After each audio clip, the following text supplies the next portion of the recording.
Bem-vindo ao Leitura de Ouvido, o podcast que transforma linhas em ondas sonoras. Eu sou o Lucas. Eu sou a Dayana. E o episódio de hoje é Quem Sou Eu? De Luiz Gama. Celebridade do século XIX, foi um grande intelectual público, mas que ficou esquecido por muitos anos após a sua morte e, mais recentemente, reconhecido como o primeiro advogado preto do século XIX. Hoje a gente traz poesia que é uma das mais famosas dele. E a história do Luiz Gama é uma das mais impressionantes, assim, que a gente já trouxe aqui no Leitura de Ouvido, né? Então, no final desse poema, a gente volta a falar sobre a biografia dele. Boa leitura. Quem sou eu? A Abodarrada, de Luiz da Gama.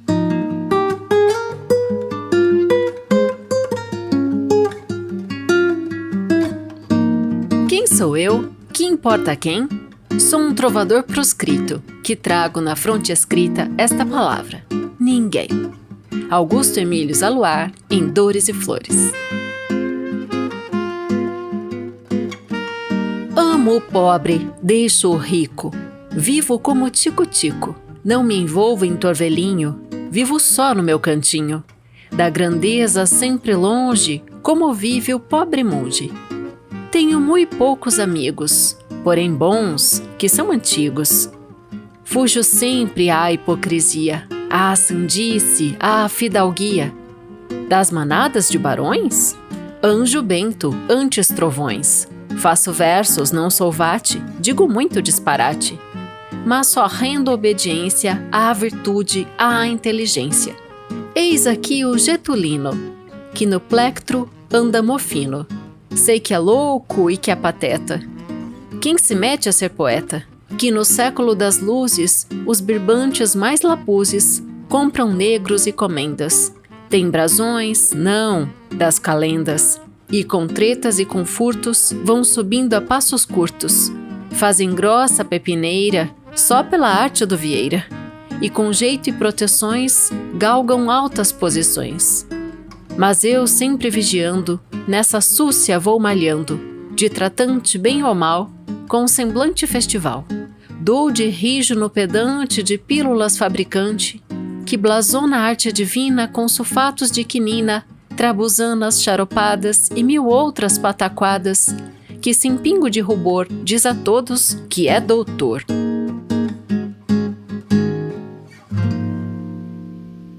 Não tolero o magistrado que, do bril descuidado, vende a lei, trai a justiça, faz a todos injustiça. Com rigor deprime o pobre, presta abrigo ao rico, ao nobre, e só acha horrendo crime no mendigo que deprime. Neste dou com dupla força, até que a manha perca ou torça. Fujo às léguas do lojista, do beato e do sacrista, crocodilos disfarçados, que se fazem muito honrados, mas que, tendo ocasião, são mais feros que o leão. Fujo ao cego lisonjeiro, que, qual ramo de salgueiro, maleável, sem firmeza, vive à lei da natureza, que, conforme sopra o vento, dá 1000 voltas num momento. O que sou e como penso, aqui vai com todo o senso. Posto que já veja irados muitos lorpas enfunados, vomitando maldições contra as minhas reflexões.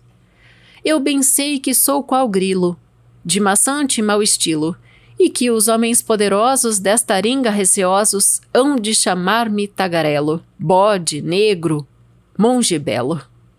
Porém, eu que não me abalo, vou tangeando o meu badalo, com repique impertinente, pondo a trote muita gente. Se negro sou, ou sou bode, pouco importa, o que isto pode? Bodes há de toda a casta, pois que a espécie é muito vasta. Há cinzentos, há rajados, baios, pampas e malhados. Bodes negros, bodes brancos. E sejamos todos francos, uns plebeus e outros nobres, bodes ricos, bodes pobres, bodes sábios importantes, e também alguns tratantes. Aqui, nesta boa terra, marram todos, tudo berra. Nobres condes e duquesas, ricas damas e marquesas, deputados, senadores, gentis homens, veadores.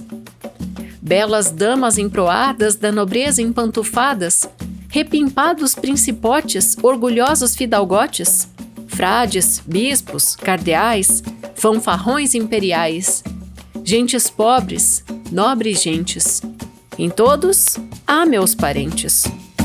Entre a brava militância, fuge e brilha alta bodança, guardas, cabos, furriéis, brigadeiros, coronéis, destemidos marechais, rutilantes generais, capitães de mar e guerra, tudo marra, tudo berra.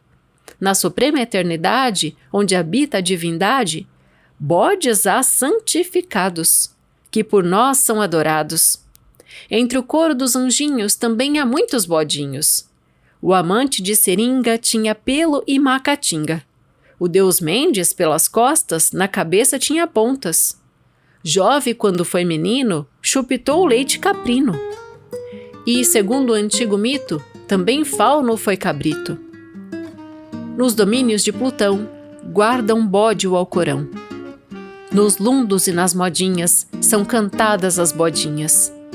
Pois se todos têm rabicho, para que tanto capricho? Haja paz, haja alegria, folgue e brinque a bodaria. Cesse, pois, a matinada, porque tudo é bodarrada.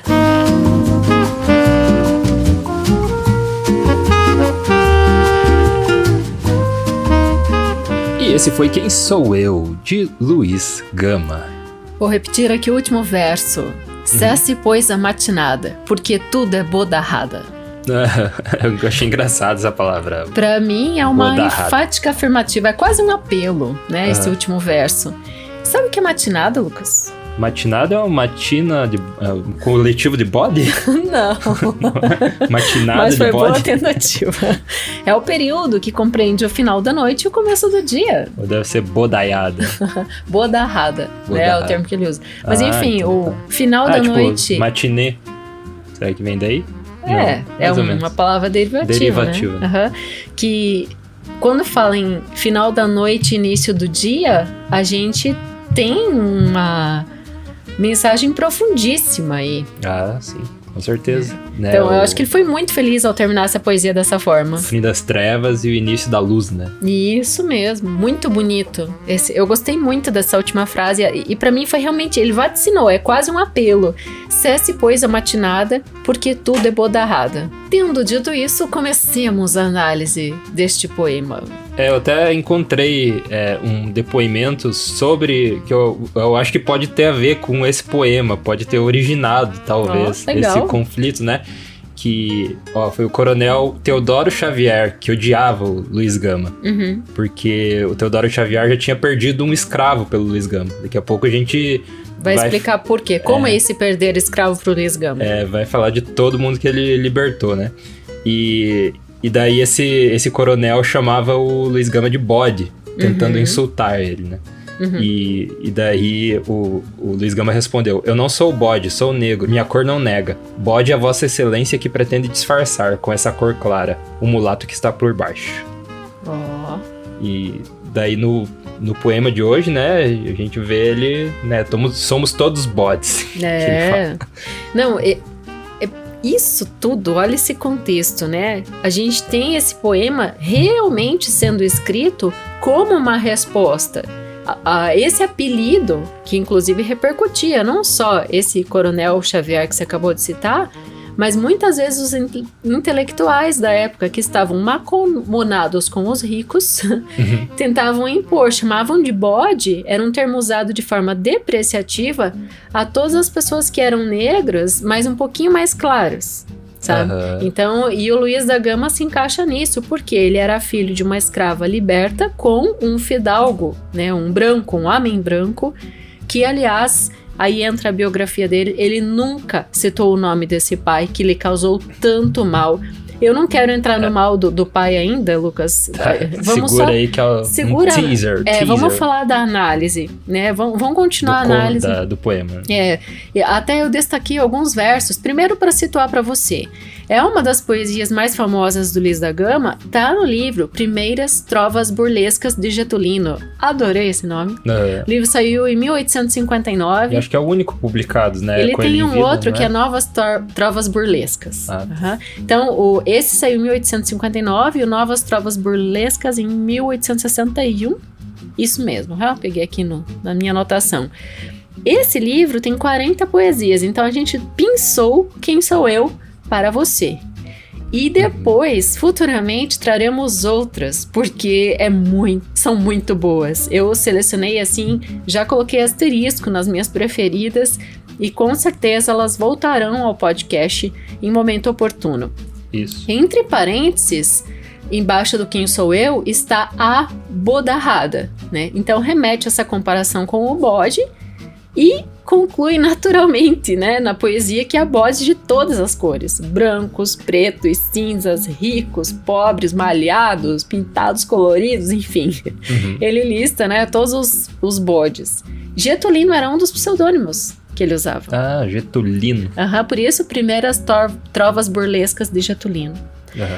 Fluxo aí da imprensa, né, ele foi um cara que é considerado assim como um dos fundadores da imprensa paulista, pra você ter uma noção do quão longe ele foi. Ao a gente conhecer a biografia dele, você vai perceber o quão longe ele foi. Além de Getulino, outros pseudônimos bem que ele sempre usava era Afro e Barrabás. Barrabás, aquele. Eu vi até em um lugar John Brown.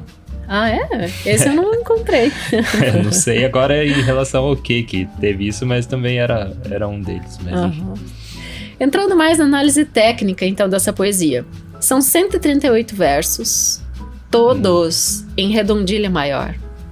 Significa que tem 7 sílabas poéticas, né? Sempre com 7 sílabas poéticas, todas as 138 linhas desta poesia, né? Então, para um cara que foi alfabetizado tão tarde, ele foi longe demais, mais uma vez.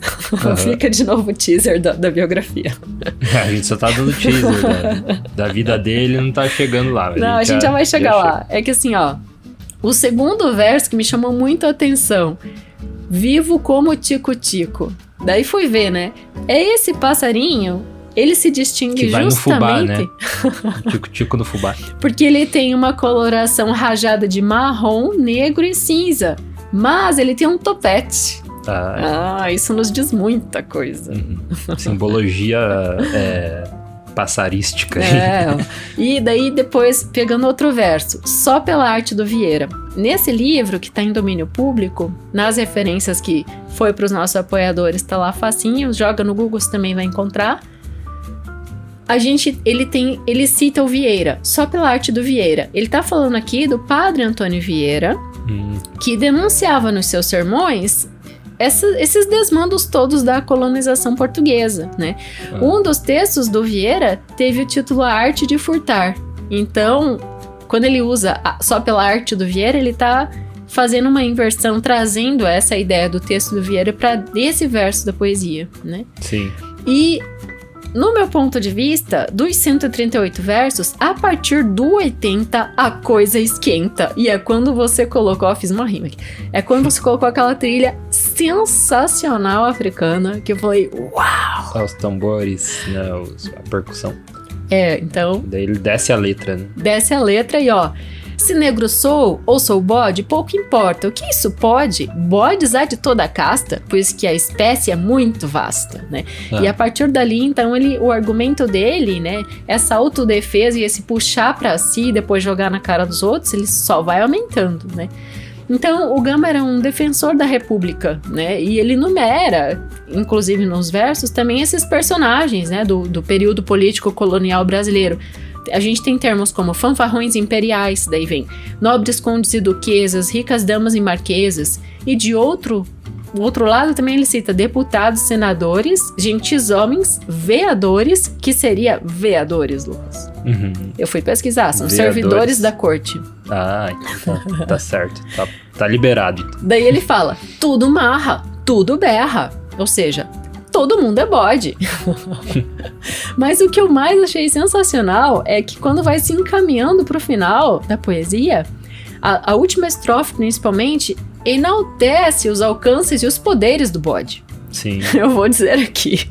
Ele evoca mitos como Jove e o Fauno, né? E a gente tem aquele filme tão bonito, né? Do Pan's Guilherme Del Labyrinth, Toro. o Labirinto do Fauno. Que daí o Fauno é o personagem, não principal, né? Mas é a chave ali de todo o filme, né? É o Fauno. Que é esse ser que anda em pé, né? E é o quadrúpede, só que ele anda em pé e tem os chifres, assim, né? Em redondilha, em espiral, né? Na mitologia, bom, a mitologia como um todo é farta de homens, metade homem, metade bicho, né? Ou metade bode, ou metade cavalo, né? E a gente tem, situando aqui, vou trazer os versos para daí explicar. Jove, quando foi menino, chupitou leite caprino, e segundo o antigo mito, também Fauno foi cabrito, porque o Jove na mitologia é filho de Saturno e de Cibele, e ele é o deus do dia. Jove, que é o deus do dia, do claro, do iluminado, tomou leite de cabra, né, de cabrito, de bode, portanto, feminina, né, cabrita. Diz que leite de cabrita é grosso, né? É. Meus pais falaram que meu irmão tinha. Cabra tem que ser, né? Tinha que tomar leite de cabra. Que era uma pasta grossa, assim. Então, enfim, eu nunca tomei. Dizem que 1 litro de cabra você faz 3, né? Se for comparar o de... Você adiciona muita água, né? Porque ele é riquíssimo em nutrientes. É um leite muito pesado mesmo. Adicionar um Nescau junto e mexer, ver o que dá. Enfim, vamos voltar. Fecha parênteses. O Fauno, na mitologia, por sua vez, simboliza, né, as culturas e a fertilidade. Na mitologia romana, ele era neto de Saturno, de novo entra Saturno ali, que por sua vez é o pai do Jove, né? E é considerado deus das florestas e pastores, além de apresentar o dom da profecia. Então, para mim, esses últimos versos que recupera, enfim, enaltece, trazendo esses 2 mitos tão próximos ali na estrofe, enaltece os poderes do bode, né? Então não é ruim ser bode, né? Eu achei... Ele faz essa... Meu Deus, o termo que me foge agora. Inversão? Não é bem inversão, mas ele faz isso, né? Ele faz essa... inversão. Essa inversão. E tem ainda um argumento religioso. Ele fala, nos domínios de Plutão, guarda um bode ou Alcorão. Esse aí, eu não consegui, assim, analisar profundamente, né? Quem é da cultura islâmica, quem sabe possa me ilustrar melhor, mas eu gostei da forma como ele colocou, tá claro, tá dito, né? Agora, o que o bode significa todo dentro da cultura islâmica é algo muçulmano, enfim, né? Deve ter uma simbologia forte. Mas... É algo a ser esclarecido. Se alguém aí souber, escreva pra gente no Spotify. Deixa aí na caixinha de perguntas. E pra fechar a moral do bode, que ele levanta tanto a moral do bode, né? É como se nas últimas afirmativas ele questionasse: mas que palhaçada é essa de discriminar, de achar que um é melhor que o outro? Ó os versos, Lucas. Pois se todos têm rabicho, para que tanto capricho? Haja paz, haja alegria, folgue e brinque a bodaria. Então. E daí ele termina com cesse, pois a matinada, porque tudo é bodarrada. Então agora está tudo muito claro para você, os principais momentos, né, dessa poesia que é tão emblemática na história dele. Isso faz muito sentido, então, entrando na biografia dele, porque foi conhecido por libertar muitos escravos, né, mas não necessariamente ajudar apenas o preto, né. Ele tem muitos relatos de ele ajudar o pobre, assim, em geral, independente da etnia, né? Então tem esse de generalizar de uma forma positiva, né? Todos nós, a gente tudo na mesma... saímos todos do mesmo lugar. Faz sentido, assim, com a vida dele também, né? E, bom, estudar a biografia dele fica latejando, assim, na mente, né? Falta ainda muita reparação, né? Muita dignidade humana, porque a miséria dessa escravidão do século XIX, ela ainda repercute no século XXI, né? E quando a gente vê poesias como essa, você percebe, realmente... É o que é, e até hoje a gente tá repetindo isso, que todos somos iguais, e ainda tem um monte de discriminação e discrepância social, né? Principalmente em relação à riqueza e pobreza também. Então vamos lá para a biografia dele. Ele nasceu no ano de... É baiano, né? Baiano, 21 de junho de 1830. Nasceu em Salvador, Bahia. O nome da mãe dele era Luísa Marim, era uma africana livre, então, vinda de Costa da Mina. Ela ganhava a vida fazendo quitandas, né? Com aqueles tabuleiros, vendendo, né, cocada e tudo que há de bom, assim, da gastronomia afro, né? Que é tão gostoso, é tão diferente, enfim, quem anda por Salvador, Bahia, até hoje, né? Tem esse Norritur, me fugiu a palavra. Norritur, não, pode ser essa mesmo. Não, essas guloseimas mesmo, né? Que deve ser tão bom, eu tenho vontade de lá andar por lá e comer. Enfim, o pai dele era um fidalgo português que vivia em Salvador nesse momento. E agora a gente conta, né, as dores que o pai dele causou. Porque a mãe dele era muito engajada já, né? Então ela participava de revoltas, de movimentos. E eis que em 1837, então ele tinha ali 6 para 7 aninhos, ela deixou a cidade, deixou Salvador e deixou o menino com esse dito pai para ir participar então desses movimentos. E daí é quando tudo desanda. Nesse momento o pai, ele tinha ainda uma herança, que ele estava vivendo dessa herança, então ele tinha dotes, mas ele era apaixonado por jogos de cartas, por pesca e por caça. Jogos de azar, né? Tão rapidamente ele perde todo o dinheiro e quando tá na miséria, ele tem uma brilhante ideia. Então ele vende, né, o Luiz Gama como escravo, o que ainda era considerado assim Aí, nessa época, ainda existia, né? Mas para você ter um escravo era muito caro, porque foi surgindo leis e tal, e ainda era muito difícil você comprar o escravo por causa do preço, né? Mas o pai dele, precisando de dinheiro, foi lá e vendeu, né, o Luiz Gama, que nasceu aforreado, né? Nasceu não escravo. Sim. E deu um passo para trás, né? Ele desevoluiu, né, para se tornar escravo a partir dessa ideia aí do pai. Daí entra uma coisa assim que deixa a gente muito indignado, muito embrutecido em saber que nessa época, por causa de revolucionários, o baiano em si, como ele era considerado um mau escravo, era considerado preguiçoso e tudo mais. Fugitivo, né? Eles não queriam o escravo baiano porque eram os que davam trabalho, né? Então eu tinha esse preconceito dentro do preconceito. A revolta dos malês, que aconteceu em 1835, ali alguns aninhos antes, é um dos que ficou, eles, é tudo baiano, e eles, né, eles fogem, eles isso, eles aquilo. Então, ele foi pro Rio, né, vendido por esse cara, pelo pai dele, foi parar na casa de um contrabandista, Antônio Pereira Cardoso. Esse cara, muitos outros visitaram ele e falaram, eu vou comprar esse escravo. Daí ficava sabendo que ele era baiano, não quero mais saber desse menino, né? E assim ele acabou ficando na casa desse Cardoso. Aí ele aprendeu um ofício de sapateiro, ficou muitos anos ali, um outro escravo ensinou ele esse ofício, mas chega um menino e ensina ele... Né? Um estudante, né? Um estudante e ensina ele a ler e a escrever. Então, ele já está com 17 anos. Analfabeto com 17 anos, foi aí que ele aprendeu a ler e escrever.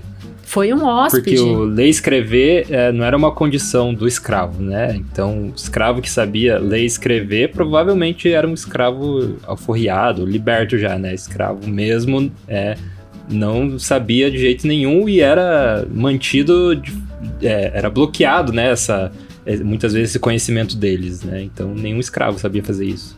Muito, verdade, é terrível, né, então a gente tem esse jovem estudante que morava em São Paulo, em Campinas, foi para Rio de Janeiro, capital, com o objetivo de estudar, se estabelece, conhece o Luiz da Gama e vê toda essa boa vontade do menino, ensina as letras para ele. A partir dali, tão rapidamente, ele dá um jeito de fugir da casa dos seus senhores, consegue o escravo baiano, fugiu.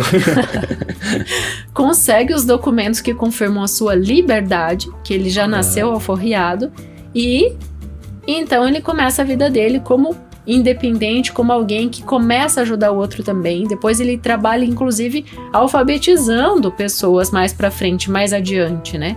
Mas os passos foram galgados aos poucos. Ali ele até passa um período preso, fica por 39 dias preso. Depois ele começa a trabalhar na Secretaria da Polícia. Ficou ali por vários anos, 12 anos nesse trabalho. Escrivão, né? Até que ele é demitido pro bem do serviço público, né? Então a gente tem algumas situações assim, esse bem do serviço público é porque ele estava incomodando os grandes. Questões que estavam incomodando, né, a monarquia. É porque ele aprendeu o ofício da tipografia e assim, ao entender a montagem das letrinhas, começou a fazer jornal. E a sua atuação política, como abolicionista brasileiro, começou a estampar todas essas páginas. Até tem um periódico que eu achei sensacional, o nome, O Diabo Coxo. Foi um dos que ele estava na linha de frente ali, criando e publicando. E é bem interessante a figurinha assim do diabo com uma perna só mesmo, meio torta mesmo. A gente encontra no documentário sobre o Luiz da Gama essa imagem. O tipógrafo, para quem não conhece, é quando o jornal era montado assim com pequenas... Lego. Como se fosse um Lego. Pequenas partezinhas de metal assim que iam, o que a gente chama hoje de diagramar, né?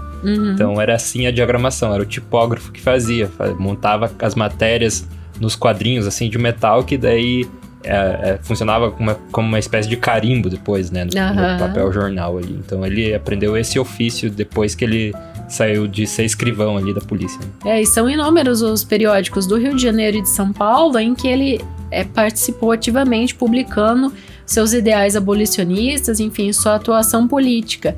E ele é considerado um dos que ele colaborou, que ele era responsável pela redação, se chama O Polichinelo. Foi o primeiro periódico político satírico de São Paulo. Então é um marco. Ele trabalhou... a partir dali, ele tenta então também, além de como jornalista, estudar direito. Sim. E o que acontece? Não aceitam ele, né? Por ser preto. Não consegue terminar. Ele não consegue entrar realmente na academia. Ele nem chega a entrar. Mas ele estuda de forma autodidata e ganha um título de rábula. Rábula é aquele advogado sem a formação especial. Na época recebia uma autorização, assim, né, da justiça que poderia atuar mesmo não tendo diploma, né? Acho que hoje isso não existe nada parecido, né? Eu acho que não. Hoje tem que ter a ordem, tudo certinho, mas... A Ordem dos Advogados do Brasil recentemente concedeu a Luiz da Gama um diploma como advogado, reconhecendo os seus préstimos. Né? Porque ele foi realmente o primeiro advogado preto do século XIX. Né? Então esse título é dele. Né? E é legal que hoje teve reconhecimento. Até listei todos aqui, ó. Além desse da UAB, a USP deu o título para ele de doutor honoris causa, também recentemente, e o Sindicato dos Jornalistas dá também o seu reconhecimento como jornalista para ele, né, por toda a sua atuação. Então hoje, órgãos atuantes, né, que representam classes, reconhecem o que ele foi para a história do Brasil como um grande defensor abolicionista. Né? Sim, foi o grande objetivo da vida dele, né? Foi fazer esse movimento, tanto que ele libertou mais de 500 escravos, né, e usando a lei do lado dele, né, também achando essas brechas assim na lei que não deixavam, né, o escravo ser liberto. Ela tem até uma engraçada aqui, que ele conseguiu libertar muitos escravos assim, que é uma lei de 1831, que proibia a importação de escravos no Brasil. E daí qualquer indivíduo que traficado, né, ele se tornava livre quando desembarcava. E era Lei Feijó, o nome. E daí, ó que engraçado, daí que veio o ditado lei para inglês ver. Porque essa foi considerada a lei para inglês ver, porque era uma lei para apaziguar a pressão inglesa da abolição da escravatura no Brasil. Então era uma lei para inglês ver, que eles fizeram só por causa da Inglaterra. E daí ele utilizou essa lei aí porque não era uma lei assim, tipo, que era cumprida mesmo, mas ele usou como um instrumento legal, né, para libertar muitos escravos. E daí até o que foi chamado de estilo Gama, que é provar por meio desse processo judicial que os negros escravizados defendidos por ele, né, foram trazidos ilegalmente para o Brasil. Então ele usou dessa lei que não era cumprida, daí ele falou, mas tem uma lei aqui para inglês ver aqui que tem e ninguém tá cumprindo. E daí ele utiliza para, né, libertar muitos escravos. Muito bom. Isso tudo que você relatou acontece principalmente na década de 1860, que ele era realmente advogado autodidata e se esforçava, né, para tratar esses casos de escravizações ilegais, de abolições individuais e coletivas no estado de São Paulo. E aí que tem esse número de 500 pessoas que ele libertou de fato, fora as outras que ele ajudou indiretamente ou diretamente, mas 500 libertos a partir da sua atuação. Um trabalho árduo, né? Daí a princesa Isabel que leva a fama, né, por ter assinado, né? Bom, unindo os dois talentos dele, né, na advocacia e na imprensa, ele tem uma aspa dele, né, sobre a profissão. Eu advogo de graça, por dedicação sincera à causa dos desgraçados. Não pretendo lucros, não temo represálias. Ele era ameaçado de morte, muitas vezes. Sim, isso imagina. Saiu no Correio Paulistano em 1869. Sim. Em 20 de novembro, acabou de fazer aniversário. Que, ó, só num caso judicial de 1869, ele libertou 217 escravos. Num único caso. Num único caso. Então imagina quanto... foi ainda considerado como a maior ação coletiva de libertação de escravizados conhecido na América. Sensacional. Então, tipo, em um ato ele fazer isso, né? Ele deve ter deixado muita gente puta. Nossa, com certeza. Era ameaçado de morte, muito. E daí... Mas quer chegar na morte, já que estamos falando da morte? Não, a gente já chega lá. Eu queria comentar mais uma coisa ainda em vida, né? Que ali, ao você ler Primeiras Trovas Burlescas de Getulino, você vai ver que tem muitas, mas muitas epígrafes de Faustino Xavier de Novaes. E eu fui pesquisar quem é este ser. Sabe quem ele é? Não o sei. Irmão da mulher do Machado de Assis, o cunhado do Machado de Assis. Olá. Então, ele era irmão da Carolina Augusta Xavier de Novaes. Eu achei bem legal essa questão. Então, ele realmente se relacionava, né, com as figuras. O Raul Pompeia, né, que a gente já trouxe aqui no podcast, era um amigo bem próximo dele. Não sei se do Luiz da Gama? Do Luiz da Gama. Ah, legal. Então, inclusive no enterro foi uma figura bem importante, assim, então eles eram bem próximos os dois. Bom, ele morreu em 24 de agosto de 1882 em São Paulo. E depois dessa morte, colocaram uma pedra em cima de Luiz da Gama. Literalmente, ele passou por um esquecimento, um apagamento por mais de um século. Teve isso, mas apesar disso, teve o funeral dele, diz que tinha 10% da cidade tava. Então, todo mundo queria carregar, né? Brigavam pra carregar ele até o cemitério. Então, tipo, ele era muito famoso mesmo. Era o Oscar Wilde ali. Tipo, eu lembrei do enterro do Oscar Wilde ou o Victor Hugo? O Victor Hugo, né? Que teve aquele enterro, assim, gigantesco. Então, a cidade parou mesmo. E foi o grande evento, assim, quando a morte dele, né? Que ele morreu de diabetes. Foi decorrência da diabetes. No final da vida, já bem doente, muitas vezes ele ia de maca para defender as pessoas e fazer o seu trabalho. Então, ele realmente lutou até o último momento. Morreu com 52 anos. Bem jovem. Tem um filme sobre ele.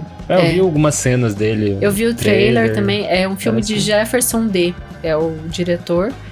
E eu fiquei bem curiosa para assistir o filme todo, assim, só pelo que li sobre e assisti um documentário sobre o Luiz da Gama. É muito interessante a vida dele, tudo que ele fez. Ele deixou uma carta-testamento pro filho. Benedito Graco Pinto de Gama, é o sobrenome do filho dele. O nome, né, do filho dele. O que eu vejo, e até gostaria de deixar aqui no ar, quem sabe pro nosso leitor de ouvido comentar ali na caixinha.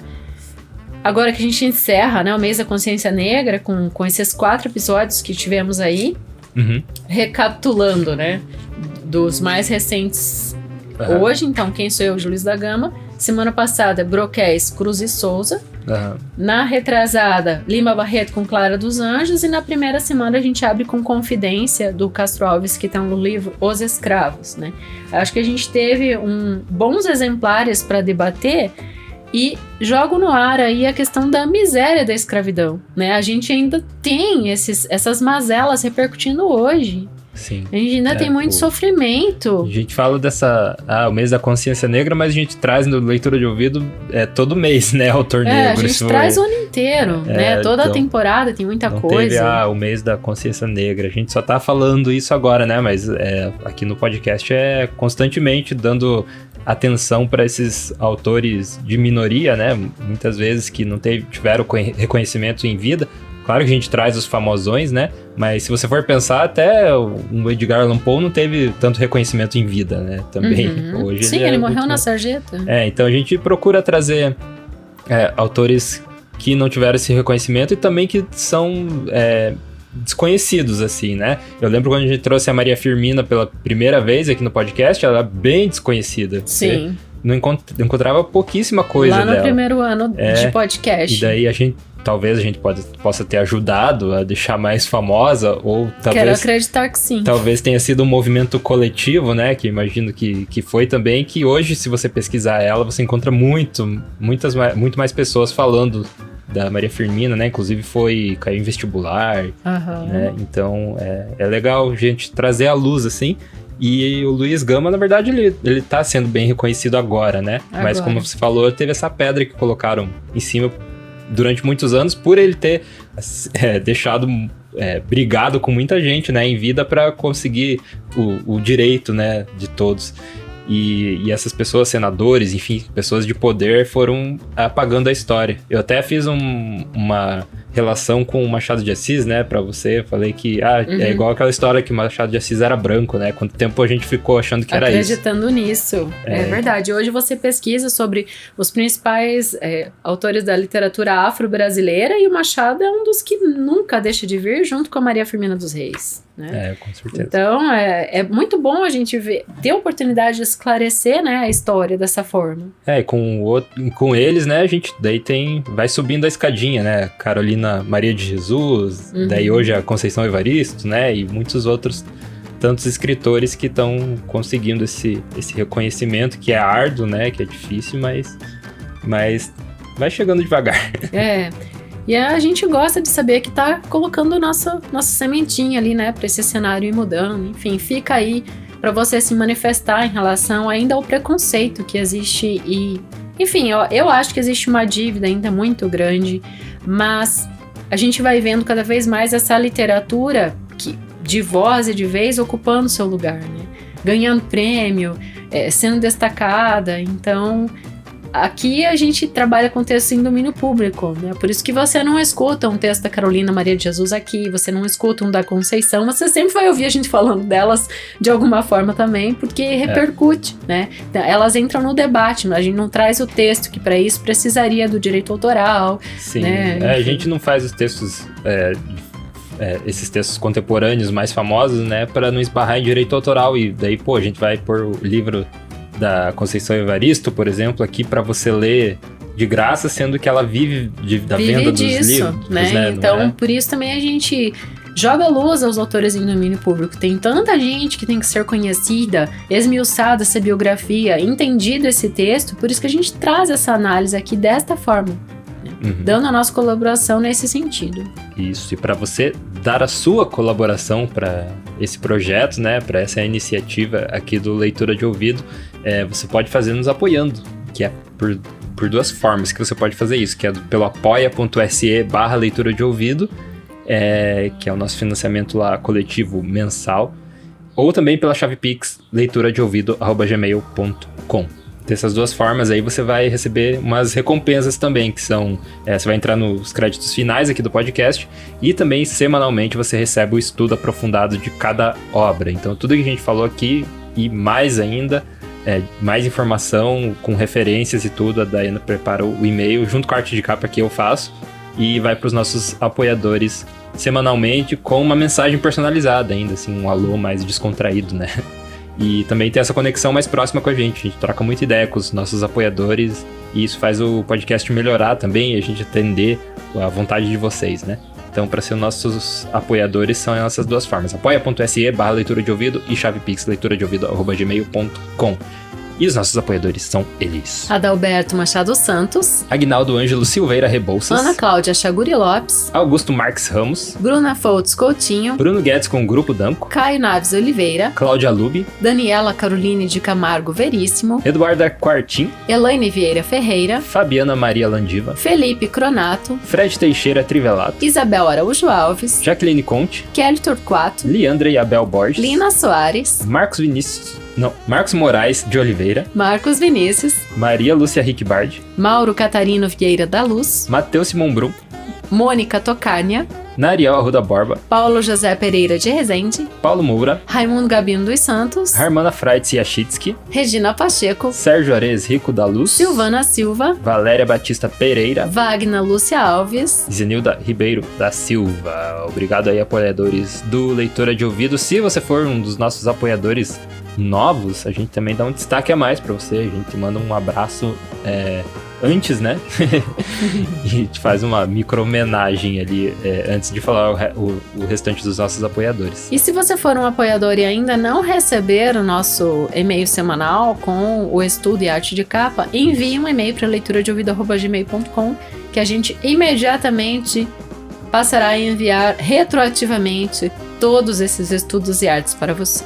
É isso aí, a gente vê na próxima leitura.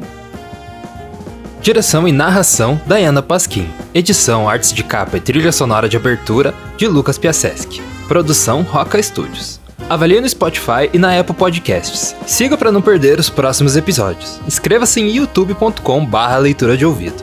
Siga no Instagram Leitura de Ouvido. Fale com a gente no leituradeouvido@gmail.com. E a gente te vê na próxima leitura.